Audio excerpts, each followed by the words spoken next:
Hello everyone, welcome to my educational channel Pooja Pandey chemistry. और आज हम लोग सेकंड चैप्टर का थर्ड पार्ट पढ़ने जा रहे हैं।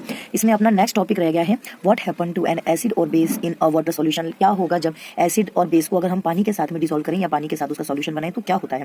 तो यहाँ पे आप एक फिगर देखिए, एक्टिविटी 2.9। इसमें एक फिगर आपको गिवन है। इसमें एक टेस्ट ट्यूब ले रखा है ग्लास का, उसमें कुछ सोडियम क्लोराइड सॉल्यूशन है। सोडियम क्लोराइड आपका सॉल्ट है, उसको टेस्ट ट्यूब में दे रखा है और थोड़ा सा उसका सॉल्यूशन यानी कि पानी है, पानी इसमें डाल रखा है। फिर आप लोग जैसे देख रहे हैं सल्फ्यूरिक एसिड इसमें मिलाया जा रहा है। कॉन्सेंट्रेट सल्फ्यूरिक एसिड है जो ड्रॉप ड्रॉप करके टेस्ट ट्यूब के वॉल्स के किनारे से इसको डाला जा रहा है। तो ये एक्सपेरिमेंट आपको ये बताना चाहता है। पहले मैं आपको दो बातें ऐसी बता दूं कि जब भी आप एसिड और बेस का वाटर सॉल्यूशन बनाएंगे तो ये दोनों क्या करते हैं कि आप वाटर सॉल्यूशन में अपने अपने आयन को जनरेट करते हैं, रेस्पेक्टिव आयन जनरेट करते हैं। जैसे एसिड को अगर आप पानी में डालेंगे तो एसिड कौन सा आयन जनरेट करता है, हाइड्रोजन आयन जनरेट करता है। बेस को अगर आप वाटर सॉल्यूशन में डालेंगे तो ये कौन सा आयन जनरेट करेगा, हाइड्रोक्साइड आयन जनरेट करेगा। तो एसिड जैसे ही इसमें पानी डालता है पानी में ये हाइड्रोजन आयन जनरेट कर देता है जिससे हाइड्रोनियम आयन बन जाता है। और ऐसे ही बेस अगर पानी के साथ में रिएक्शन करते हैं या पानी के साथ में डिसॉल्व होता है तो हाइड्रोक्साइड आयन को जनरेट कर देता है। अब ये रिएक्टिव है या नहीं, ये काम कर रहा है या नहीं, तो आप लोग क्या करते हैं कि अगर एसिड है तो इसमें ब्लू लिटमस पेपर इसके पास में लेके जाते हैं। अगर आप इसको लेके जाएंगे और अगर ये रेड हो जाएगा, क्योंकि अब इसमें से फ्यूम्स भी निकलेंगे। एसिड को आपने पानी के साथ में सॉल्यूशन बनाया है, एसिड का एक्वस सॉल्यूशन बनाने जा रहे हैं, तो ये एक तरह से एक्सोथर्मिक रिएक्शन होती है। एक्सोथर्मिक रिएक्शन हम लोग फर्स्ट चैप्टर में पढ़ के आ चुके हैं, जिस रिएक्शन में प्रोडक्ट के साथ साथ हीट भी प्रोड्यूस होती है और कुछ फ्यूम्स भी निकलते हैं, तो उनको हम लोग एक्सोथर्मिक कहते हैं। इसमें हीट भी बहुत ज्यादा प्रोड्यूस होती है और गैस भी इवोल्यूट होती है। तो इस कंडीशन में क्या होता है कि जैसे ही हाइड्रोक्लोरिक एसिड की जो आयंस जनरेट होते हैं तो जो फ्यूम बन के ऊपर की तरफ जाएंगे, यहाँ आपने ब्लू लिटमस पेपर को यहाँ पे लेके रखा हुआ है, इसके साथ में आपने लगा दिया, तो ये क्या होता है कि अपने कलर को चेंज कर देगा और ये किस कलर में हो जाएगा, आपका रेड कलर में हो जाएगा। अब बात ये आती है कि ये कलर कैसे प्रोड्यूस करेंगे, यानी कि लिटमस पेपर को आप कैसे कंडीशन में लेके जा रहे हैं। एक तरफ आपका ये एक्सपेरिमेंट इसके अंदर ड्राई लिटमस पेपर को लेके जा रहे हैं और इसके पास में लगा रहे हैं, तो ये क्या होता है कि ड्राई लिटमस पेपर जो ब्लू कलर का था वो रेड हो जाता है।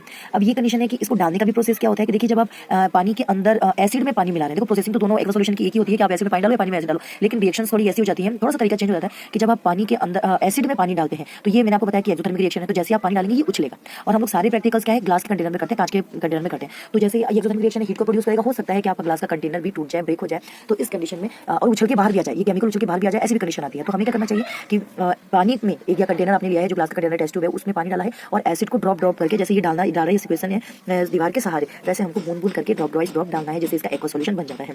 अब यहाँ पे एक रिएक्शंस देखिए आप, जहाँ पे हाइड्रोक्लोरिक एसिड का आप एक्वा सॉल्यूशन बना रहे हो, तो जैसे मैंने आपको बताया कोई सी भी एसिड को पानी के अंदर आप डिसॉल्व करेंगे तो वो हाइड्रोजन जनरेट कर देगा। हाइड्रोक्लोरिक एसिड अपना एक हाइड्रोजन आयन जनरेट कर देगा H+ और Cl-, तो Cl- बाई प्रोडक्ट के फॉर्म में बाहर निकलेगा और हाइड्रोजन आयन वाटर के साथ में डिसॉल्व होकर हाइड्रोनियम आयन H3O+ बना देता है। यहाँ पे हाइड्रोनियम बनने की प्रोसेसिंग दी गई है। ऐसे ही अगर सोडियम हाइड्रोक्साइड जो कि एक बेस है, अगर आप उसको एक्वा सॉल्यूशन बनाते हैं, उसका एक्वा सॉल्यूशन बनाते हैं, पानी में डालते हैं, तो ये भी आयंस जनरेट करेगा सोडियम प्लस और हाइड्रोक्साइड एनायन फॉर्म में जनरेट कर देता है।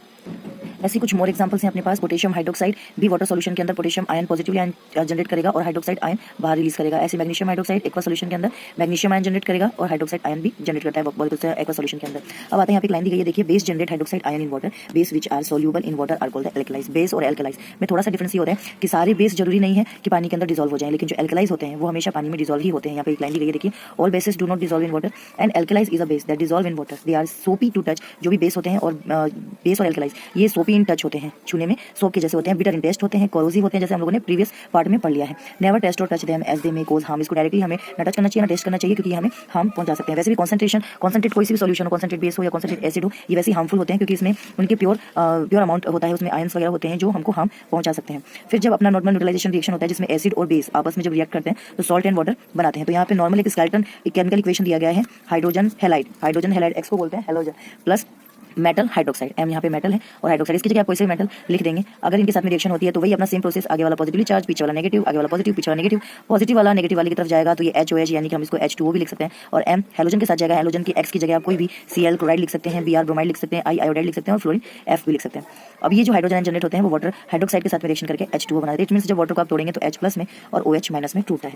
यहाँ पे कुछ प्रिकॉशंस दिए गए हैं जब भी आप कॉन्सेंट्रेट एसिड और कॉन्सेंट्रेट बेस को डाइल्यूट करें या डाइल्यूशन किसे कहते हैं। यहाँ पे देखिए मिक्सिंग एन एसिड और base with water result in decrease in the concentration of ion, यानी कि जब आप किसी भी एसिड कॉन्सेंट्रेट एसिड और कॉन्सेंट्रेट बेस में अगर आप पानी मिक्सअप करते हैं, वाटर मिक्सअप करते हैं, तो इनके आयंस के अंदर हाइड्रोनियम आयन और हाइड्रोक्साइड आयन में कुछ डिक्रीजिंग ऑर्डर आने लग जाते हैं, यानी कि इनके amount per unit volume decrease होने लग जाते हैं, इनके आयंस डिक्रीज होने लग जाते हैं। इस तरह से बने हुए सॉल्यूशन को डाइल्यूशन कहा जाता है, प्रोसेस डाइल्यूशन कहलाता है और इस प्रोसेस से बने हुए एसिड और बेस डाइल्यूटेड कहलाते हैं। यहाँ पर भी इस पैराग्राफ में आपको यही बताया गया है कि क्यों कहा जाता है कि आप पानी में एसिड डालिए, पानी में बेस डालिए, ना कि बेस और एसिड में पानी, क्योंकि ये एक्सोथर्मिक रिएक्शन होती है। जैसे मैंने आपको बताया ये आपको हार्मफुल इफेक्ट दिखा सकती है। आपने जो ग्लास का कंटेनर लिया हुआ है इस डाइल्यूशन को करने के लिए चाहिए तो वो कंटेनर भी ब्रेक हो सकता है। और सबसे बड़ी बात कि ये जो केमिकल है वो उछल के आपके कंटेनर के बाहर आ सकता है और आपको हार्म पहुंचा सकता है। नेक्स्ट टॉपिक है आपका हाउ स्ट्रॉन्ग आर एसिड और बेस सॉल्यूशन। एसिड और बेस कैसे स्ट्रॉन्ग होते हैं, इनका क्या सॉल्यूशन होता है, वो इंडिकेट करने के कहने का मतलब कि कोई सा भी एसिड है या बेस है कैसे स्ट्रॉन्ग है और कैसे वीक है, ये पता हमें कैसे चलेगा, वीक है या स्ट्रॉन्ग है कैसे पता चलेगा। तो सोरेंसन एक साइंटिस्ट थे, सोरेंसन, उन्होंने ही एक इसको मेजरमेंट करने का एक स्केल बताया जिसे आज हम पढ़ते हैं पीएच स्केल। पीएच स्केल में ग्रीक वर्ड में पी का मतलब होता है पोटेंज, पीएच स्केल दिया जिसमें पी का मतलब होता है जर्मन वर्ड पोटेंज और एच का मतलब होता है हाइड्रोजन आयन। यहाँ पे पोटेंज का मतलब होता है मेन पावर, यानी कि हाइड्रोजन आयन की पावर। ये पीएच स्केल आप यहाँ पे कुछ देखिए, स्केल बना हुआ है, ये है आपका पीएच स्केल जिसमें इसमें मेजरमेंट डिजिट दिया गया है 0 to 14, 0 to 7 अगर किसी भी सॉल्यूशन का पीएच रेंज आता है, पीएच वैल्यू आती है तो वो एसिडिक इन नेचर शो करते हैं, और 7 to 14 अगर किसी भी लिक्विड का पीएच मेजरमेंट आता है, पीएच वैल्यू आती है तो वो बेसिक इन नेचर को शो करते हैं। और जिसका 7 आता है, 7 वैल्यू पीएच आती है, वो न्यूट्रल सब्सटेंस को बताएगा कि ये नेचर में न्यूट्रल है। एसिडिक नेचर स्ट्रॉन्ग एसिड का बनेगा जब 0 to 7 यानी कि जितना पीएच वैल्यू कम होती है उतना ही हाइड्रोजन आयन इंक्रीज होता है, इंक्रीजिंग ऑर्डर में रहता है। इस कंडीशन में बेस बहुत एसिड बहुत कम पीएच वैल्यू डिनोट करेगा जो स्ट्रॉन्ग एसिड होगा, और जैसे जैसे वीक एसिड बनता जाएगा उसकी पीएच वैल्यू 0 से बढ़ती जाएगी। जैसे ही 7 आ जाएगा न्यूट्रल नेचर को दिखाएगा। 7 के बाद अगर किसी सॉल्यूशन की वैल्यू बढ़ने लगती है, 7 के बाद अगर पीएच वैल्यू बढ़ने लग जाती है तो इसका मतलब ये कि हाइड्रोजन आयन तो होने लग गया डिक्रीज, और क्या बढ़ने लग गया, हाइड्रोक्साइड आयन। इस कंडीशन में जो भी सॉल्यूशन होता है वो बेसिक इन नेचर होता है। तो इस स्केल की हेल्प से हम लोग ये आइडेंटिफाई कर पाते हैं कि एसिड का नेचर कितना स्ट्रॉन्ग है, कितना वीक है, या पीएच रेंज अगर आपके पास शो होती है कोई भी सॉल्यूशन, अगर 5 उसका पीएच रेंज है, या फिर 2 इसका पीएच रेंज है, या फिर 8 9 ये पीएच रेंज है, तो हम लोग इसके हिसाब से बता सकते हैं कि कौन एसिडिक इन नेचर है और कौन बेसिक इन नेचर है। जिसका पीएच रेंज 5 और 2 है वो एसिडिक इन नेचर कहलाएगा, और जिसका रेंज 8 और 9 है वो आपका एसिडिक सॉल्यूशन कहलाएगा, एसिडिक इन नेचर कहलाएगा। फिर यहाँ पे कुछ टेबल के अंदर सॉल्यूशन गिवन है आपका, जैसे स्लाइवा है, मील बिफोर मील यानी खाना खाने से पहले स्लाइवा की रेंज कितनी है, 6.2 to 7.4। ये इस बात को इंडिकेट करता है कि लगभग एसिडिक इन नेचर है। फिर आफ्टर मील यानी खाना खाने के बाद स्लाइवा का रेंज क्या हो जाता है, 5.5 to 6.5 यानी कि ये एसिडिक इन नेचर होता है। लेमन जूस का आपके यहाँ पर भी गिवन है, लेमन जूस का कितना पीएच रेंज होता है, 2.2। फिर आता है आपका कलरलेस एयरेटेड ड्रिंक, यानी कि जो भी एयरेटेड ड्रिंक होती है, यानी कि जिसको टाइट बंद किया हुआ होता है उसकी बोतल, तो उसको बोलते हैं हम लोग एयरेटेड ड्रिंक, कलरलेस, जिसमें कोई कलर नहीं हो, जैसे लेमन सोडा वर्ड यूज कर सकते हैं, सोडा वाटर ले सकते हैं, तो उसका जो पीएच रेंज होता है वो 3 to 4 होता है। कैरेट जूस का पीएच रेंज 5.8 to 6.4, कॉफी का 5.0, tomato juice 4.0, tap water 6.5 to 8.5। 1 mole sodium hydroxide जो कि एक स्ट्रॉन्ग बेस का एग्जांपल होता है, उसकी पीएच रेंज 14 होती है, 14। फिर आता है आपका 1 मोल एम मतलब मोल, 1 मोल हाइड्रोक्लोरिक एसिड जो कि एक स्ट्रॉन्ग एसिड होता है, उसकी पीएच रेंज 1.0 होती है। फिर आता है आपकी यहाँ पे सल्फ्यूरिक एसिड की भी पीएच रेंज मैंने आपको बताया, सल्फ्यूरिक एसिड H2SO4 उसकी पीएच रेंज 1.1 होती है, भी एक स्ट्रॉन्ग एसिड का एग्जांपल होता है। उसके बाद में आपका गैस्ट्रिक जूस जिसका pH range 1.2, pure water and blood का 7.4, milk of magnesia 10 and sodium hydroxide 14। कोई से भी सॉल्यूशन में जितना ज़्यादा पीएच वैल्यू बढ़ती जाती है, जैसे 7 8 9, जैसे जैसे हाइड्रोक्साइड आयन इंक्रीज होते जाएंगे, हाइड्रोक्साइड आयन इंक्रीजिंग ऑर्डर में होंगे तो वो कहलाएंगे basic in nature, basic in nature. और जैसे जैसे हाइड्रोक्साइड आयन होते जाएंगे डिक्रीज और हाइड्रोजन आयन होता जाएगा इंक्रीज, तो वो कहलाएगा basic acid in nature, acid in nature.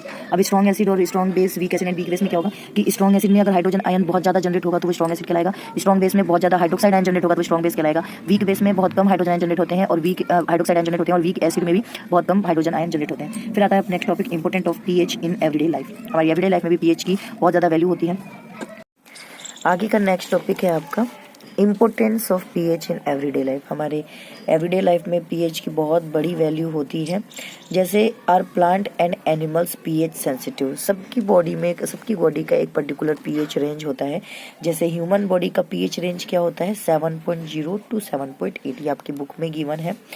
और इससे रिलेटेड क्वेश्चन में आएंगे कि ह्यूमन बॉडी का पीएच रेंज कैसा कितना होता है। जैसे अभी हम लोगों ने इन सब का पीएच रेंज पढ़ा कि लेमन जूस का, गैस्ट्रिक जूस का, और प्योर वाटर का, मिल्क ऑफ मैग्नीशिया का, सोडियम हाइड्रोक्साइड का पीएच रेंज कितना होता है। इसके साथ ही एक ह्यूमन बॉडी का भी पीएच रेंज कितना होता है वो भी हमें पता होना चाहिए, 7.0 to 7.8। अगर इस रेंज से कम किसी की पीएच रेंज हो जाती है या इससे ज़्यादा हो जाती है तो इसका मतलब क्या होता है कि ह्यूमन बॉडी हेल्थी नहीं है या फिर किसी डिजीज़ से सफ़र कर रही होती है। उसके बाद में आता है आपका कि एसिड रेन किसे कहा जाता है। आप लोगों ने एसिड रेन के बारे में जाना होगा कि एसिड रेन क्या होता है कि अगर कोई पोल्यूटेंट गैसेस होती हैं, जैसे कि सल्फर डाइऑक्साइड हो गया, नाइट्रोजन डाइऑक्साइड हो गया, या फिर कार्बन डाइऑक्साइड, जब ये गैस फॉर्म आसमान में जाते हैं तो ये बादल बनाते हैं। अब वही बादल जब बारिश के क्रिस्टल के फॉर्म में बनने लग जाते हैं तो ऐसी बारिश, और बारिश के फॉर्म में नीचे आने लग जाते हैं तो ऐसी बारिश को हम लोग एसिड रेन कहते हैं, क्योंकि ये पानी के साथ में रिएक्शन करके एसिड सब्सटेंस बना देती हैं, एसिडिक नेचर की हो जाती हैं। अब इनकी पीएच रेंज क्या होगी, अगर किसी बारिश की पीएच रेंज 5.6 से कम हो जाती है तो ऐसी बारिश को हम लोग एसिड रेन कहते हैं। अब इसके साइड इफेक्ट पढ़ लेते हैं। अगर ऐसी बारिश पानी में जाती है तो एक्वाटिक एनिमल के मेटाबॉलिज्म सिस्टम को पहले तो ख़त्म कर देगी। उसके बाद में अगर ऐसी एसिड रेन किसी प्लांट पे पड़ती है तो उसकी लीव्स को रोटन कर देगी, यानी कि उसको सड़ा देगी, उसकी लीव्स को सड़ा देगी, उसकी ग्रोथ को रोक देगी। अगर ऐसी एसिड बारिश अगर किसी हिस्टोरिकल प्लेसेस में जाती है तो उसकी शाइनेस को ख़त्म कर देती है, उसकी शाइनिंग को ख़त्म कर देती है। तो ये सब एसिड रेन के साइड इफेक्ट होते हैं। अगर ऐसी एसिड रेन अर्थ पे आती है, यानी कि आपके एग्रीकल्चर फील्ड में जाती है, तो उस फील्ड की ग्रोथ में, उसके जो फील्ड में जो सॉइल है उसको एसिडिक नेचर बना देती है। यानी कि टोटली काम ये होता है कि ये न्यूट्रिएंट सब्सटेंस को कम करेगी और एसिडिक नेचर को बढ़ा देती है।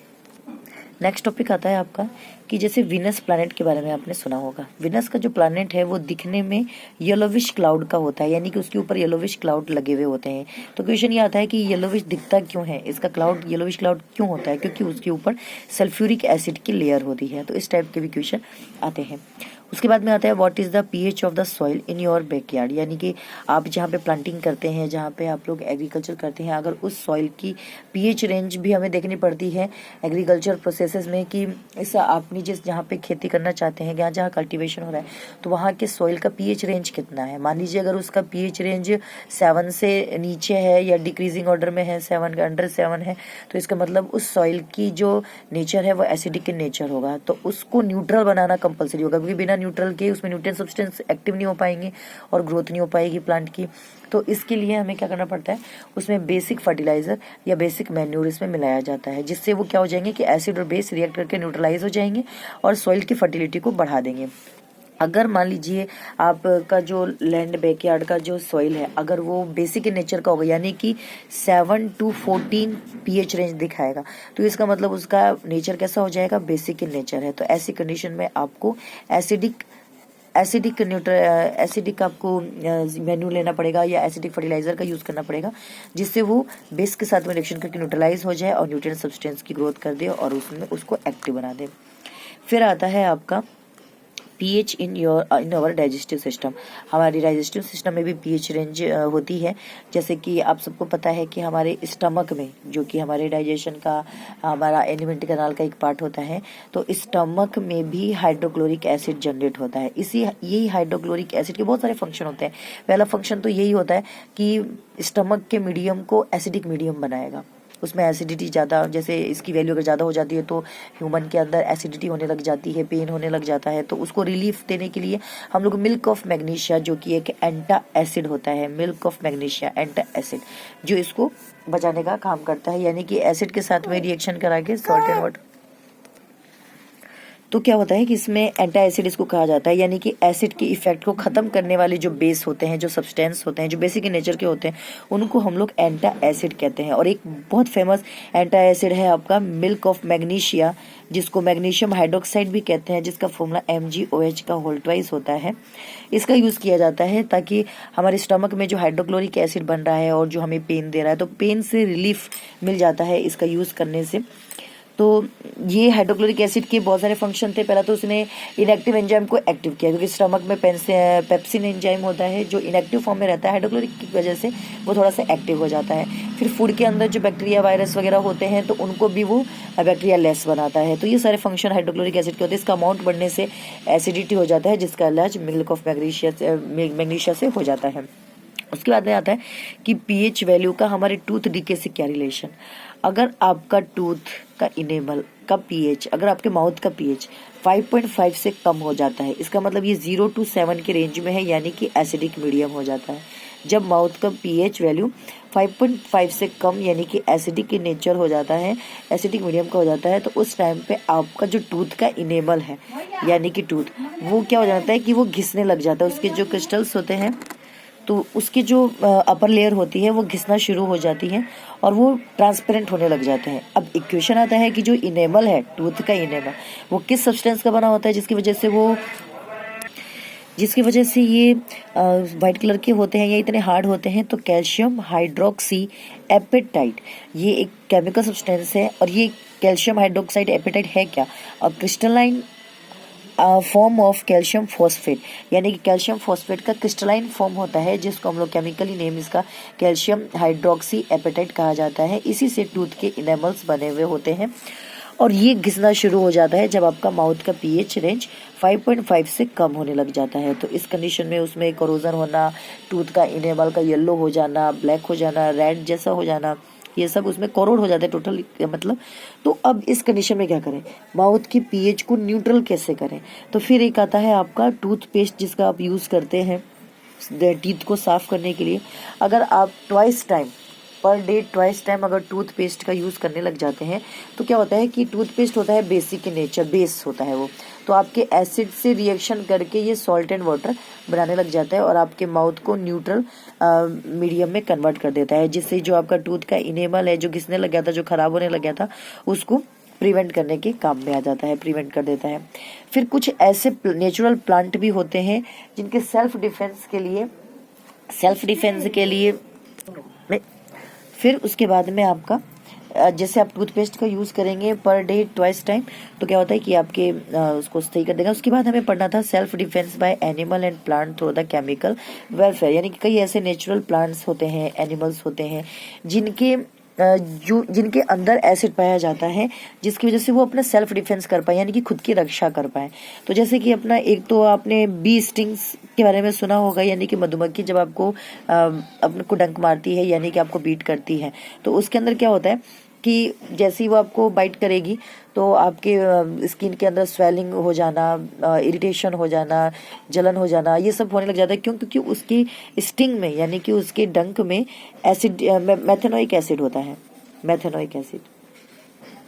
ये एसिड आपके स्किन में ट्रांसफर हो जाता है, जिसकी वजह से आपको जलन होना और सूजन होना शुरू हो जाता है, आप इरिटेट होने लग जाते हैं, आपको पेन होने लग जाता है। अब इसका इलाज आप कैसे करेंगे? या तो आप बेकिंग सोडे को अगर आप उस जगह पे अगर रब कर लेते हैं, जब आप उस बेकिंग सोडे को आप उस स्किन पे रब कर लेते हैं, तो रब करने से क्या होता है कि एसिड और बेस, क्योंकि आपका बेकिंग सोडा जो है वो एसिड है, बेसिक इन नेचर है, और जो आपका मेथेनोइक एसिड था वो एसिड था। तो एसिड और बेस क्या करते हैं कि उसके न्यूट्रल रिएक्शन करता है, न्यूट्रलाइजेशन रिएक्शन हो जाती है, जिससे सॉल्ट एंड वाटर बन जाता है और पेन से रिलीफ मिल जाता है। उसके बाद में एक ये तो बात थी एनिमल्स की जिनकी स्टिंग में था मेथेनोइक एसिड। एक प्लांट की बात करेंगे जिसका नाम है नेटल। नेटल एक प्लांट है, उसकी लीफ में मेथेनोइक एसिड होता है। तो जैसे ही अगर ये कहीं ऐसे प्लांट एरिया या फॉरेस्ट वगैरह में जाएं आप, तो आपको अगर ये थोड़ा सा अगर आप इसके टच में आ जाए, नेटल लीव्स के टच में आ जाए, तो फिर क्या होता है कि सेम प्रोसेस बी स्टिंग्स के जैसा पेन होता था आपको, वैसे ही पेन इसमें होने लग जाता है। ये सेल्फ डिफेंस के लिए होता है कि कोई इनको मतलब कोई इनको चोट ना पहुंचाए, इसके प्रोटेक्शन के लिए इनके अंदर मेथेनोइक एसिड होता है। लेकिन जब आप उसके कॉन्टेक्ट में आते हैं तो आपको बर्निंग पेन होने लग जाता है। इसका भी सेम इलाज है, या तो आप बेकिंग सोडे को अपने साथ ले जाएं और उसको रब कर लेंगे उस जगह पे, तो भी आपको पेन रिलीफ मिलेगा। या फिर इसका इलाज, इसी के पास में एक डॉक लीफ होता है, डॉक लीफ प्लांट है, डॉक लीफ, इसके डंक में होता है बेस। तो जैसे ही जहाँ पे नेटल लीव्स इंजेक्ट हुई है आपके हाथ में, आपके किसी बॉडी पार्ट्स में टच हुआ है, वहीं पर आप डॉक लीव्स को अगर रब कर देते हैं तो फिर वो पेन रिलीफ आराम मिल जाता है, उससे रिएक्शन करके न्यूट्रलाइजेशन रिएक्शन हो जाती है। जब ये सारे क्वेश्चंस आपके कंप्लीट होते हैं तो फिर एक क्वेश्चन आता है कि कुछ नेचुरल ऑक्यूरिंग एसिड होते हैं, लेकिन ये किस किस चीज़ों में पाए जाते हैं वो आप देखिए। जैसे विनेगर है, तो विनेगर में कौन सा एसिड होता है? Acetic acid. ऑरेंज में कौन सा होता है? Citric acid. टैमरिंड में कौन सा होता है? Tartaric acid. टोमेटो में कौन सा होता है? Oxalic acid. वैसे ही श्योर मिल्क कर्ड को कहा जाता है, जिसमें लैक्टिक एसिड होता है। लेमन में सिट्रिक एसिड होता है। एंटी स्टिंग में मेथेनोइक एसिड होता है, और नेटल स्टिंग में भी मेथेनोइक एसिड होता है। और भी बहुत सारे सॉल्ट हैं, जैसे फैमिली ऑफ सॉल्ट आप पढ़ेंगे कौन कौन से सॉल्ट होते हैं। जैसे हम लोगों ने पहले पढ़ा था कि नॉन मेटल ऑक्साइड होते हैं जो एसिडिक इन नेचर होते हैं, मेटालिक ऑक्साइड जो होते हैं वो बेस इन नेचर होते हैं। तो जब ये आपस में रिएक्शन करेंगे तो कॉरस्पॉन्डिंग सॉल्ट भी बना ही देंगे। तो कौन कौन से फैमिली सॉल्ट हैं, जैसे अगर पढ़ें कि सोडियम की फैमिली के सॉल्ट कौन कौन से होते हैं, तो सोडियम सल्फेट हम लोग लिख सकते हैं, सोडियम कार्बोनेट लिख सकते हैं, सोडियम क्लोराइड लिख सकते हैं, ये इनकी फैमिली सॉल्ट होते हैं। पोटेशियम का अगर पढ़ेंगे तो पोटेशियम सल्फेट लिख सकते हैं, पोटेशियम क्लोराइड लिख सकते हैं, पोटेशियम कार्बोनेट लिख सकते हैं। तो ये सारे इनके मेटल्स की फैमिली सॉल्ट होते हैं। फिर आपके पास एक टॉपिक आता है कि पीएच ऑफ सॉल्ट, सॉल्ट का पीएच क्या होता है। तो जनरली देखा जाए जो इडेबल सॉल्ट होता है जिसको आप खाते हैं, यानी कि NaCl सोडियम क्लोराइड, उसकी पीएच रेंज क्या होती है? 7। न्यूट्रल होता है, उनका कोई टेस्ट नहीं होता है, ना तो बेसिक टेस्ट होता है और ना ही एसिडिक टेस्ट होता है, न्यूट्रल होते हैं। तो उसका पीएच रेंज कितना होता है 7। तो ये आपका है। यहाँ पे कुछ पॉइंट्स दिए गए हैं, जैसे कि अगर 7 से कम होता है पीएच रेंज तो वो स्ट्रॉन्ग एसिड होता है, फिर अगर ज़्यादा हो जाएगा तो वो वीक बेस हो जाएगा। 7 से नीचे वाला स्ट्रॉन्ग एसिड और वीक बेस होता है, 7 से ऊपर वाला स्ट्रॉन्ग बेस और वीक एसिड होता है। मतलब केमिकल के नेचर है कि अगर उनकी पीएच रेंज 7 से नीचे और 7 से ऊपर होगी तो वो कैसे नेचर के हो जाएंगे। अब केमिकल फॉर्म कॉमन सॉल्ट्स, यानी कि आपको भी पता है कि जो सॉल्ट का एक्सर्वेशन होता है, यानी कि माइंस हम लोग कहाँ से निकालते हैं सॉल्ट को, ओशियन से। तो ओशियन में जरूरी नहीं कि केवल सोडियम क्लोराइड ही होता है, सोडियम हाइड्रोक्साइड भी हो सकता है, हाइड्रोक्लोरिक एसिड भी हो सकता है और मैग्नीशियम क्लोराइड भी हो सकता है। बहुत सारे मिनरल्स पाए जाते हैं उसके अंदर। तो यहाँ पे लिखा हुआ है कि सोडियम क्लोराइड बनता कैसे है। The combination of hydrochloric acid and sodium hydroxide solution is called the sodium chloride. ये बनाएंगे आपको, सोडियम क्लोराइड बन जाता है जब सोडियम हाइड्रोक्साइड के साथ में हाइड्रोक्लोरिक एसिड की रिएक्शन होती है। करके देख लीजिए, सोडियम हाइड्रोक्साइड के साथ में रिएक्शन हो रही है हाइड्रोक्लोरिक एसिड की, तो क्या बनेगा Na plus OH minus H plus Cl minus NaCl के पास जाएगा, NaCl बन जाएगा और HOH के साथ में कंबाइंड होगा तो H2O बन जाएगा। तो यहाँ पे क्या हुआ कि कुछ सॉल्ट तो आपने ओशियन से ही कलेक्ट कर लिए, लेकिन कुछ ऐसे जिनको हम लोग न्यूट्रल सॉल्ट कहेंगे। अब नेक्स्ट आपका आता है कि जैसे न्यूट्रल सॉल्ट बना तो सी वाटर के अंदर बहुत सारे सॉल्ट डिसॉल्व होते हैं। सोडियम क्लोराइड को उन बाकी सारे सॉल्ट में से सेपरेट किया जाता है। फिर कुछ सॉल्ट, अगर जैसे बाकी सॉल्ट को आपने सोडियम क्लोराइड को तो बाकी सारे सॉल्टों में से आपने एक्सर्ट कर लिया, उसको बाहर निकाल लिया, लेकिन कुछ पार्ट अभी भी उस सॉलिड सॉल्ट के डिपोजिट हो जाते हैं ओशियन में। डिपोजिट होते होते हायर टेम्परेचर और हायर प्रेशर की वजह से वो रॉक सॉल्ट के अंदर कन्वर्ट हो जाते हैं। और इन रॉक सॉल्ट का कलर कैसा होता है, ब्राउन। क्यों होता है ब्राउन कलर? क्योंकि इम्प्योरिटीज बहुत ज़्यादा होती है उनके अंदर, उनको भी एक्सर्ट करके साफ सुथरा किया जाता है, एडेबल बनाया जाता है। तो ऐसे सॉल्ट रॉक सॉल्ट कहलाते हैं जो हायर टेम्परेचर और हायर प्रेशर की वजह से ओशियन में दब गए थे, डिपॉजिट हो गए थे। ये आ गया आपका। इसको भी हम लोग खुद के डिगिंग अर्थ निकालते हैं, जैसे माइन कोल, इनको भी माइन कोल, जैसे ये फॉसिल फ्यूल जैसे ही होते हैं, जैसे फॉसिल फ्यूल्स को हम लोग एक्सर्ट करते हैं अर्थ में से डीप करके, वैसे इनकी भी खुदाई होती है, इनको भी बाहर निकाला जाता है। उसके बाद में आता है कि कॉमन सॉल्ट जो अभी हम लोगों ने बनाया सोडियम हाइड्रोक्साइड और हाइड्रोजन क्लोराइड के साथ में, कॉमन सॉल्ट किन किन मटेरियल्स के लिए एक रॉ मटेरियल का काम करते हैं, कौन कौन से केमिकल्स के लिए एक रॉ मटेरियल का काम करते हैं। जैसे कि देखिए किस किस चीज़ में बनेगा ये, तो सोडियम हाइड्रोक्साइड बनाने के लिए, बेकिंग सोडा बनाने के लिए, वॉशिंग सोडा बनाने के लिए, ब्लीचिंग पाउडर बनाने के लिए, और भी बहुत सारे सब्सटेंस हैं जिनमें कॉमन सॉल्ट रॉ मटेरियल का काम करेगा। तो इस टाइप से भी क्वेश्चन पुटअप होते हैं। उसके बाद में पहला पॉइंट आता है, सबके लिए हम कॉमन कॉमन चीज़ें पढ़ेंगे कि कैसे ये बने। सबसे पहला पॉइंट आता है आपका कि सोडियम हाइड्रोक्साइड कैसे बनेगा। तो ब्राइन सॉल्यूशन में जब हम लोग करंट पास करेंगे, ब्राइन सॉल्यूशन में जब करंट पास करेंगे तो ये सोडियम हाइड्रोक्साइड बन जाता है। अब ये ब्राइन सॉल्यूशन क्या होता है, तो NaCl यानी कि सॉल्ट और प्लस वाटर के सॉल्यूशन को ही हम लोग ब्राइन सॉल्यूशन कहते हैं। ब्राइन साइंटिस्ट है, इन्होंने इसके सॉल्यूशन को बताया तो अपने नाम पर ही इस सॉल्यूशन का नाम रख दिया, जिसको आज के टाइम पे हम लोग ब्राइन सॉल्यूशन के नाम से जानते हैं। जब नमक के साथ पानी का सॉल्यूशन के अंदर अगर हम लोग इलेक्ट्रिसिटी पास कर देते हैं तो फिर हमें सोडियम हाइड्रोक्साइड, जिसको हम लोग कास्टिक सोडा भी कहते हैं, मिल जाता है। सोडियम हाइड्रोक्साइड की प्रोसेस को हम लोग और अच्छे से पढ़ेंगे कि सोडियम हाइड्रोक्साइड कैसे बनता है। तो आप देखिए, हम लोगों ने पढ़ा कि ब्राइन सॉल्यूशन में अगर करंट फ्लो कर दिया जाए, इलेक्ट्रिसिटी फ्लो कर दी जाए, तो ये हमें कास्टिक सोडा बना के देगा, यानी कि सोडियम हाइड्रोक्साइड हमें मिल जाता है। फिर हम लोगों ने जाना कि ब्राइन सॉल्यूशन कहते किसको हैं, जिसमें सॉल्ट और वाटर का सॉल्यूशन हो, यानी कि पानी में आपने नमक डाल दिया है और फिर आप इसके अंदर पास करते हैं इलेक्ट्रिसिटी। तो जब भी आप इलेक्ट्रिसिटी पास करेंगे, सबसे बड़ी बात यह है कि वाटर 2 पार्ट्स में डिवाइड होगा, H में और OH में। सिंपल जनरल सी बातें हम लोग पढ़ते आ रहे हैं। सोडियम और क्लोराइड, सोडियम प्लस में, क्लोराइड माइनस में, ये प्लस में, ये माइनस में। प्लस वाला किसके पास जाएगा, माइनस वाले के पास में। अब यहाँ पे बन जाएगा सोडियम हाइड्रोक्साइड, जिसको हम लोग कास्टिक सोडा भी कहते हैं और जनरल नॉलेज में हम लोग इसको एल्किल भी कहेंगे। एल्किल भी कहेंगे। अब ये जो हाइड्रोजन होता है वो क्लोरीन के साथ में एसिड नहीं बनाएगा, क्योंकि ब्राइन सॉल्यूशन में खुद ही सॉल्ट बना हुआ है। सॉल्ट से वापस से हाइड्रोक्लोरिक एसिड जो कि एक स्ट्रॉन्ग एसिड है वो नहीं बनता है।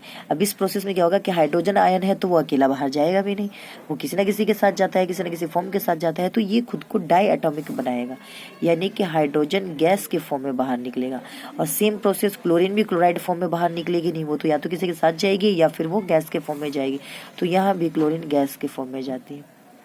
इन सारी प्रोसेसेस में हमें एल्किल मिला, हाइड्रोजन गैस मिला और क्लोरीन गैस मिला, इसीलिए इस प्रोसेस को क्लोर एल्किल प्रोसेस भी कहते हैं।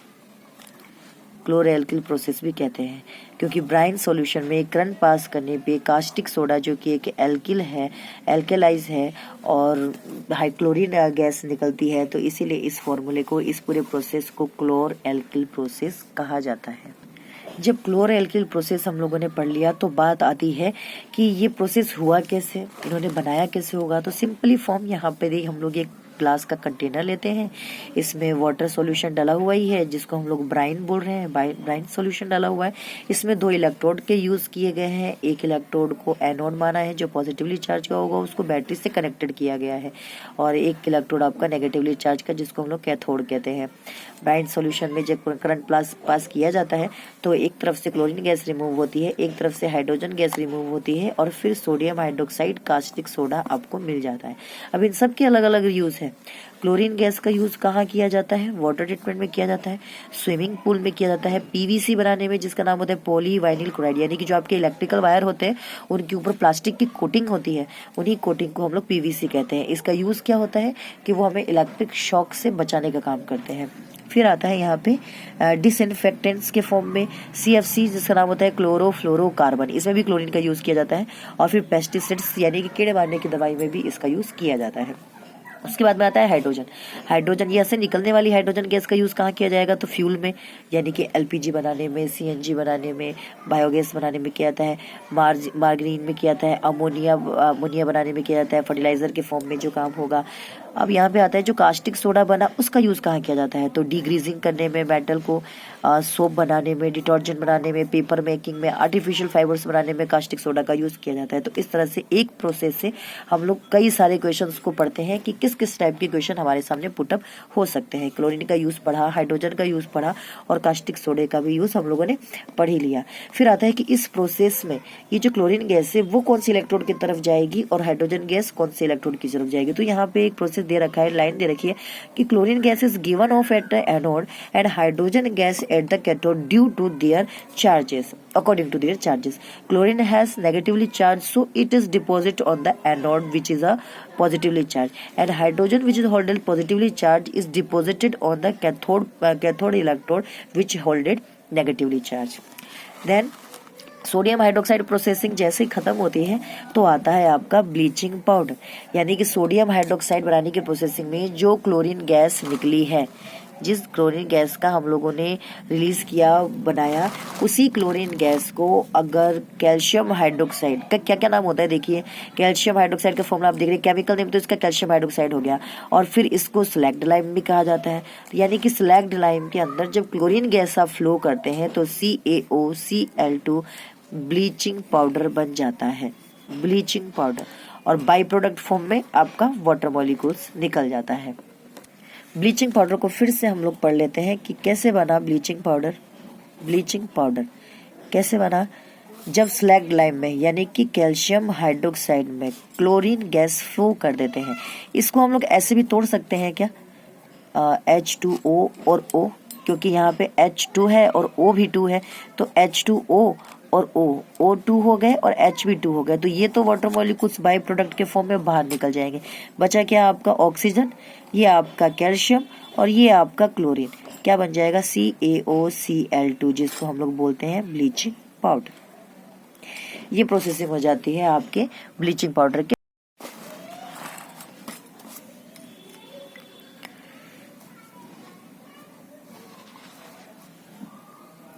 यहाँ पे ये लाइन भी लिखी हुई है कि जब आपने इलेक्ट्रोलाइसिस प्रोसेसिंग किया सोडियम क्लोराइड जिसको ब्राइन सोल्यूशन भी कहते हैं उसमें क्लोरीन गैस मिला था। इसी क्लोरीन गैस का यूज़ हम लोग ब्लीचिंग पाउडर के मैन्युफैक्चर में करते हैं। इसमें ड्राई स्लैग्ड लाइम के अंदर आपने जैसी क्लोरीन गैस को फ्लो किया तो आपका ब्लीचिंग पाउडर बन गया था। अब इसका यूज़ कहाँ कहाँ किया जाएगा? ब्लीचिंग पाउडर का यूज़ बहुत सारी फील्ड में किया जाता है। जैसे कि देखिए, for bleaching cotton linen in the textile industries, for the bleaching wood pulp in the paper factories and for the bleaching wash cloth in the laundry as oxidising agent in many chemical industries and to make the drinking water free from the germs.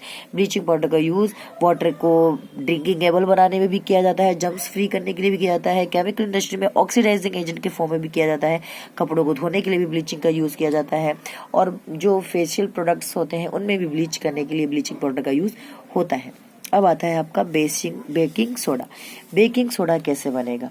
जैसे हम लोग पढ़ रहे हैं कि इन सब में raw material आपका कॉमन सॉल्ट ही है। आपने कास्टिक सोडा बनाने की प्रोसेसिंग पढ़ी, तब भी वहाँ पर भी यही था, और उससे जो क्लोरीन गैस रिमूव हुई तो आपने ब्लीचिंग पाउडर बनाया। तो सेम बेकिंग सोडा बनाने का भी यही प्रोसेसिंग होता है। क्या होता है, कौन कौन से इसमें रॉ मटेरियल यूज में आते हैं? क्वेश्चन आता है कि बेकिंग सोडा बनाने में कौन कौन से रॉ मटेरियल के यूज होते हैं। तो आप लिखेंगे कि common salt, water, carbon dioxide and ammonia, ये सारे क्या होते हैं? Raw material. इन्हीं रॉ मटेरियलों के आपस में रिएक्शन करने से सोडियम हाइड्रोजन कार्बोनेट यानी कि बेकिंग सोडा बनता है। अब ये प्रोसेसिंग कैसी होती है ये देखिए, पढ़ लेते हैं कि रिएक्शन कैसे होगी। रॉ मटेरियल कौन सा होता है आपका? Hydrochloric sodium chloride plus water plus आपका अमोनिया और प्लस कार्बन डाइऑक्साइड, ये सारे रॉ मटेरियल के साथ में आपका बनेगा बेकिंग सोडा। बेकिंग सोडा बनाने की प्रोसेसिंग पढ़ रहे हैं कि बेकिंग सोडा बना कैसे, ठीक है।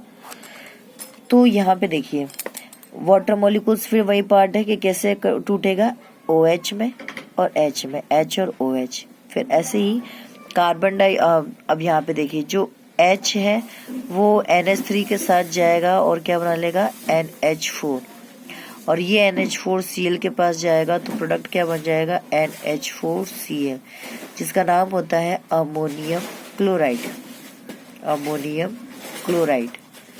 उसके बाद में आता है आपका हाइड्रोक्साइड, जो कार्बन डाइऑक्साइड के साथ में मिलके बनाएगा।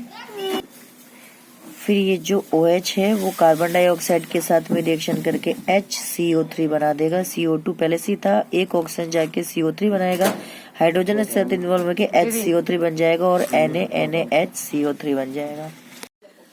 फिर से एक बार बेकिंग सोडे की रिएक्शन को समझेंगे कैसे बनता है। अमोनिया और salt NaCl, water, carbon dioxide, ये इसके रॉ मटेरियल होते हैं। इन्हीं से रिएक्शन करके बेकिंग सोडे का फॉर्मेशन होता है।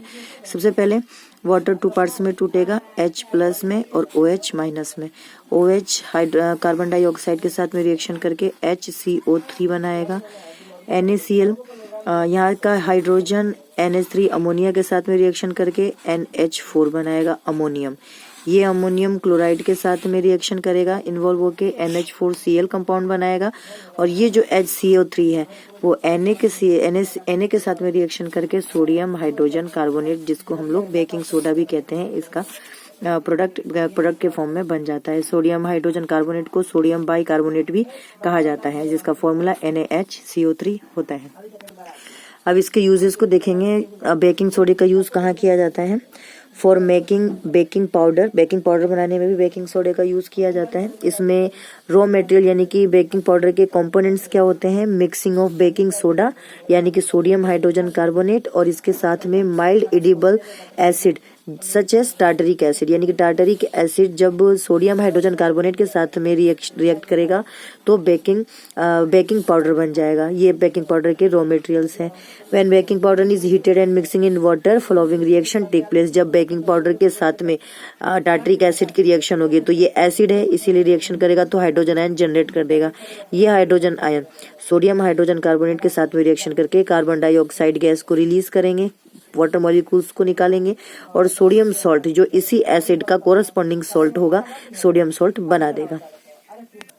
एक नेक्स्ट इसका यूजेस देखिए, सोडियम हाइड्रोजन कार्बोनेट जो कि एक नॉन कोरोसिव बेसिक सॉल्ट होता है, इसको अगर हम लोग हीट कर देते हैं, हायर टेम्परेचर पे हीट कर देते हैं, तो यही सोडियम हाइड्रोजन कार्बोनेट यानी कि बेकिंग सोडा वॉशिंग सोडा में कन्वर्ट हो जाता है, वॉशिंग सोडा में कन्वर्ट हो जाएगा।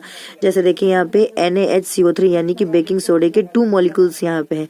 अगर हम लोग इसको हीट करते हैं तो ये टूटेगा CO3 फॉर्म में। जो HCO3 है वो CO3 और H के फॉर्म में टूटेगा। ये CO3 दोबारा हाइड्रोजन के सोडियम के साथ में रिएक्शन करके सोडियम कार्बोनेट और बाई प्रोडक्ट के फॉर्म में water and carbon dioxide gas को रिलीज करता है। इस रिएक्शन को फिर से हम देखेंगे।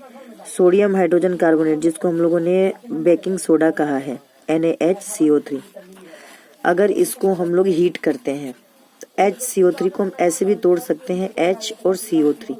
ये CO3 सोडियम के साथ में इन्वॉल्व होके क्या बना लेगा, Na2CO3, जिसको हम लोग बोलते हैं सोडियम कार्बोनेट। अभी भी ये वॉशिंग सोडा नहीं है, अभी इसका नाम केवल सोडियम कार्बोनेट है।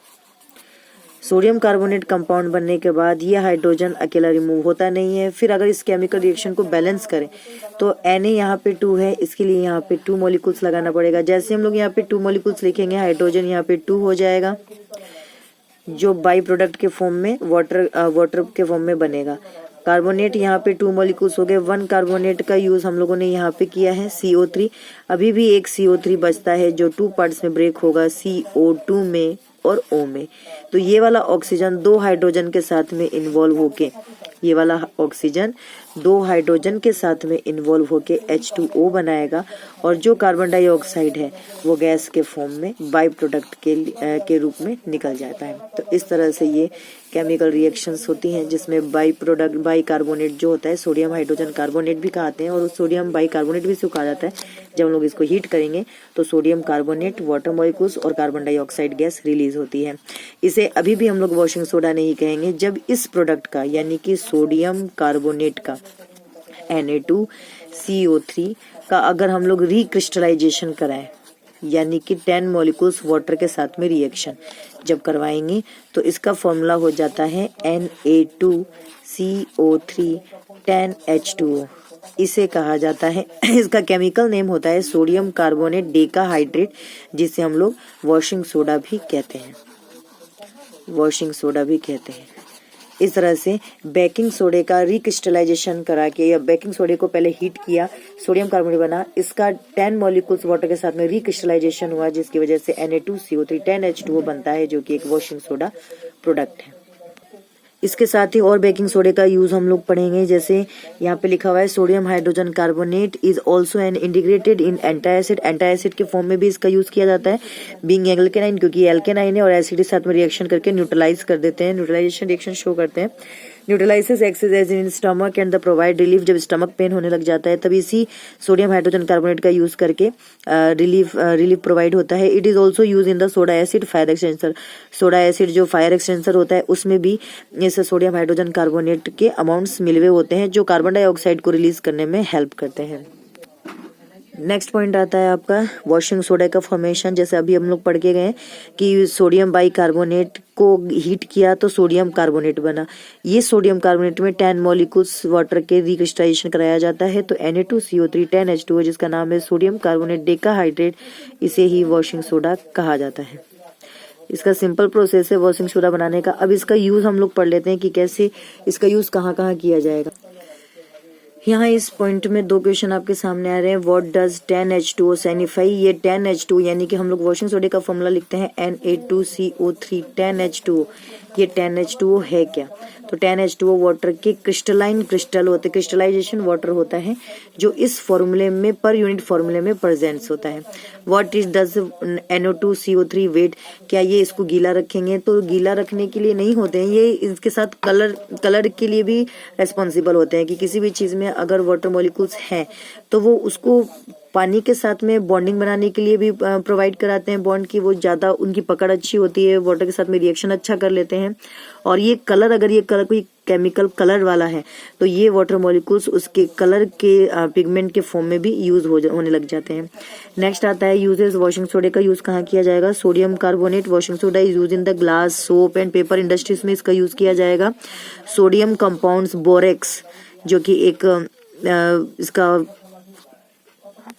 सोडियम का ये ओर्स है, बोरेक्स। इसके मैन्युफैक्चर में भी वॉशिंग सोडे का यूज़ किया जाएगा। क्लीनिंग एजेंट के फॉर्म में भी वॉशिंग सोडे का यूज़ किया जाएगा, cleaning cloth other. It is use for the removing permanent hardness of the water. अगर कोई हार्ड वाटर होता है तो उसके परमानेंट हार्डनेस को रिमूव करने में भी इस वॉशिंग सोडे का यूज़ किया जाएगा। उसके बाद में एक अपने पास टॉपिक आता है, are the crystal of salt really dry. क्या जितने भी हम सॉल्ट यूज़ करते हैं, कोई नॉन मेटल का या मेटल के जितने भी सॉल्ट होते हैं, क्या वो रियल में ड्राई होते हैं? तो अभी हम लोगों ने वॉशिंग सोडे का फॉर्मूला पढ़ा, Na2CO3 10H2O। तो ये इस फॉर्मूले में ही वाटर के क्रिस्टलाइन वाटर प्रेजेंस होते हैं। तो दिखने में तो ये वेट होंगे, लेकिन वाटर के साथ में बॉन्डिंग इनकी अच्छी होती है, या किसी कलर के पिगमेंट शो करने के लिए भी ये क्रिस्टलाइन वाटर यूजफुल होते हैं। यहाँ पे जैसे आपने फिगर देखा, रिमूविंग वाटर क्रिस्टलाइजेशन, यहाँ पे एक इन्होंने टेस्ट ट्यूब ली है। टेस्ट ट्यूब के अंदर इन्होंने कॉपर सल्फेट के क्रिस्टल डाले हैं। अब ये कॉपर सल्फेट का फॉर्मूला CuSO4 5H2O होता है, यानी कि इसमें 5 मॉलिक्यूल्स वाटर के क्रिस्टलाइन वाटर प्रेजेंस होते हैं। इसका नाम होता है ब्लू विट्रॉल। ब्लू विट्रॉल कहा जाएगा, जैसे इसका नाम है ब्लू विट्रॉल, ये इसका कलर भी ब्लू कलर का होता है। अगर हम लोग कॉपर सल्फेट के कुछ क्रिस्टल को हीट करते हैं बुनसेन बर्नर की वजह से, तो क्या होता है कि इसके जो फॉर्मूले में कॉपर सल्फेट 5 मॉलिक्यूल्स वाटर जो है वो बर्नर से गर्म करने की वजह से 5 मॉलिक्यूल्स क्रिस्टलाइन वाटर वेपराइज हो जाते हैं। इस वेपराइज होने की वजह से जो ब्लू विट्रॉल का कलर ब्लू कलर का था, अब वो व्हाइट कलर में कन्वर्ट हो जाता है, व्हाइट कलर में चेंज हो जाता है। क्यों हो जाएगा व्हाइट कलर में change? Due to vaporisation of the crystalline water. अगर इसी ब्लू जो व्हाइट सब्सटेंस आपके पास मिला, इसी व्हाइट सब्सटेंस को अगर हम लोग वापस से रिक्रिस्टलाइन करते हैं, यानी कि पानी अगर डालते हैं, तो वापस से पानी डालने पे ये फिर से अपने ब्लू कलर को ले लेता है। अब ये आता है आपका क्रिस्टलाइन मोशन होता है क्या है? Water of the crystallisation is the fix number of water molecules present in the formula unit of the salt, यानी कि कोई भी सॉल्ट का जो केमिकल फॉर्मूला है उसमें कितना fix number water molecules presence होता है, उसे ही क्रिस्टलाइजेशन ऑफ वाटर कहा जाता है। जैसे आपके सामने अगर कोई क्वेश्चन ब्लू विट्रॉल में कितने क्रिस्टलाइन वाटर होते हैं, तो आप बोलेंगे 5 मॉलिक्यूल्स। अगर आपसे कोई पूछे कि वॉशिंग सोडे में कितने क्रिस्टलाइन वाटर होते हैं, तो आप बोलेंगे 10 मॉलिक्यूल्स। अगर कोई आपसे पूछे कि जिप्सम में, जिसका फॉर्मूला होता है CaSO4 2H2O, इसमें क्रिस्टलाइन वाटर कितने होते हैं, तो आप बोलेंगे 2 मॉलिक्यूल्स। इसका केमिकल नेम होता है कैल्शियम सल्फेट डाइहाइड्रेट। और प्लास्टर ऑफ पेरिस का फॉर्मूला क्या होता है? कैल्शियम सल्फेट हेमीहाइड्रेट, क्योंकि यहाँ पे वाटर मॉलिक्यूल्स हाफ होता है। इसके साथ जब क्रिस्टलाइन वाटर का हम लोगों ने कंप्लीट प्रोसेस पढ़ लिया, तो अब आता है प्लास्टर ऑफ पेरिस बनता कैसे। ऑन हीटिंग जिप्सम, यानी जैसे हम लोगों ने पढ़ा था ना कि बेकिंग पाउडर को गर्म किया था तो वॉशिंग सोडा बन गया था, बेकिंग सोडे को गर्म किया था तो वॉशिंग सोडा बन गया था, वैसे ही जिप्सम जिसका फॉर्मूला होता है CaSO4 2H2O, यानी कि कैल्शियम सल्फेट डाइहाइड्रेट को अगर हम लोग 373 केल्विन टेम्परेचर पे गर्म करते हैं, तो सेम प्रोसेस यही होता है। ये भी अपने 1.5 वाटर मॉलिक्यूल्स को खो देता है, वेपराइजेशन के थ्रू लॉस कर देता है, और ये फॉर्मूला बन जाता है आपका CaSO4 हाफ H2O, जो कि एक प्लास्टर ऑफ पेरिस प्रोडक्ट कहलाता है। जैसा कि हम लोगों ने पढ़ा कि हम लोग पढ़ रहे हैं formation of plaster of Paris. Plaster of Paris बनेगा कैसे? तो यहाँ पे प्रोसेसिंग है कि कैल्शियम सल्फेट डाइहाइड्रेट, जिसको हम लोग क्या बोल देते हैं? जिप्सम। अगर जिप्सम को 373 केल्विन टेम्परेचर पे गर्म किया जाता है, हीट किया जाता है, तो मैंने आपको पहले बताया कि जैसे हम गर्म करेंगे कोई से भी फॉर्मूला जिसमें हाइड्रेट होता है, यानी कि क्रिस्टलाइन वाटर प्रेजेंस होता है, तो गर्म करने पर सबसे पहले उसी के क्रिस्टल वेपोराइज होते हैं। अब यहाँ पे आता है कि प्लास्टर ऑफ पेरिस जब बनेगा तो ये कितने मॉलिक्यूल्स को लॉस करेगा? 1.5 वाटर मॉलिक्यूल्स यहाँ से हट जाता है और हाफ मॉलिक्यूल्स ऑफ वाटर बच जाता है। यही half molecules water calcium sulphate के साथ इन्वॉल्व होके फॉर्मूला बनाता है CaSO4 हाफ H2O, जिसे हम लोग प्लास्टर ऑफ पेरिस भी कहते हैं, POP। अब जैसे हम लोगों ने पढ़ लिया कि प्लास्टर ऑफ पेरिस बन गया, तो प्लास्टर ऑफ पेरिस का यूज कहाँ कहाँ किया जाता है। तो डॉक्टर्स इसका यूज कहाँ करते हैं, जहाँ कोई फ्रैक्चर बोन्स होते हैं उसको सही पोजीशन पे लाने के लिए प्लास्टर चढ़ाया जाता है, तो प्लास्टर इसी प्लास्टर ऑफ पेरिस का ही होता है। फिर यहाँ पे plaster of Paris is a white powder on the mixing with water it change gypsum once again giving a hard solid mass. अब क्वेश्चन ये आता है कि जैसे आप प्लास्टर ऑफ पेरिस का यूज करते हैं तो उसमें वाटर मॉलिक्यूल्स डालते हैं, डालते ही जब वो उसके साथ में रिएक्शन कर लेता है तो कितना हार्ड सब्सटेंस बन जाता है। तो क्वेश्चन आता है, ऐसा भी क्वेश्चन पूछा जा सकता है कि ऐसा होता क्यों है कि जब आपने प्लास्टर ऑफ पेरिस का पाउडर लिया, उसमें पानी डाला और वो आप किसी भी चीज में शेप में ढालने के लिए एबल हो जाते हैं, वो सीमेंट की तरह जमने लग जाता है। इसका मेन रीजन क्या होता है कि जैसे ही आपने प्लास्टर ऑफ पेरिस के अंदर पानी डाला है, प्लास्टर ऑफ पेरिस का फॉर्मूला क्या था, CaSO4 हाफ H2O, जैसे ही आपने इसके अंदर फिर से पानी डाल दिया, सेम टेम्परेचर 373 टेम्परेचर, ये वापस से किसमें कन्वर्ट हो जाता है, जिप्सम में कन्वर्ट हो जाता है। और जिप्सम एक हार्ड सब्सटेंस होता है जो पानी के साथ में जैसे ही बॉन्डिंग बनने लग जाती है प्लास्टर ऑफ पेरिस की, वो तुरंत ही हार्ड सब्सटेंस में कन्वर्ट हो जाता है, जिसका यूज हम लोग बाकी सारे जितने भी आर्टिफिशियल खिलौने वगैरह होते हैं, डिजाइनिंग होती है, वॉल पे पेंटिंग वगैरह होना, बोन्स फ्रैक्चर बोन्स को सही जगह पर लेके आना, ये सारी चीजें इसके हम लोग बना सकते हैं, इसके साथ में इसकी हेल्प कर सकते हैं। इस काम ये इस चीज के काम में आ जाएगा। अब आता है कि this form because to formula. अब calcium sulphate how can you get half of water molecules, यानी कि ये वापस से हाफ मॉलिक्यूल्स वाटर के कैल्शियम सल्फेट में कैसे आ जाते हैं, जब आप इसको गर्म करते हैं जिप्सम को तो पानी वेपोराइज हो जाता है, तो इस तरह से हाफ मॉलिक्यूल्स ऑफ वाटर आ जाता है। अगर हम लोग ये share 1 molecules of the water, plaster of Paris is used for the making toys, material for the decoration and for making surface smooth. Try to find out calcium sulphate hemihydrate called plaster of Paris. Calcium plaster of Paris को क्या कहा जाता है, calcium sulphate hemihydrate, और gypsum को क्या कहा जाता है, कैल्शियम सल्फेट डाईहाइड्रेट, क्योंकि यहाँ पे 2 मॉलिक्यूल्स होते हैं। इन्हीं टॉपिक्स के साथ में आपका सेकंड चैप्टर जो कि एसिड बेस एंड सॉल्ट था आज कंप्लीट होता है। अगर इस रिलेटेड कोई से भी क्वेश्चन आपको पूछना हो तो कमेंट सेक्शन बॉक्स में आप अपने क्वेश्चन पुटअप कीजिए, जो समझ में नहीं आता आप उसको पूछिए, उसमें लिखिए कि आपको ये टॉपिक समझ में नहीं आ रहा है, तो फिर हम एक नया वीडियो आपके सामने लेके आएंगे जो उसको क्लियर करेगा, आपके डाउट्स को पूरा क्लियर करेगा। अगर वीडियो अच्छी हो तो like, subscribe and share it.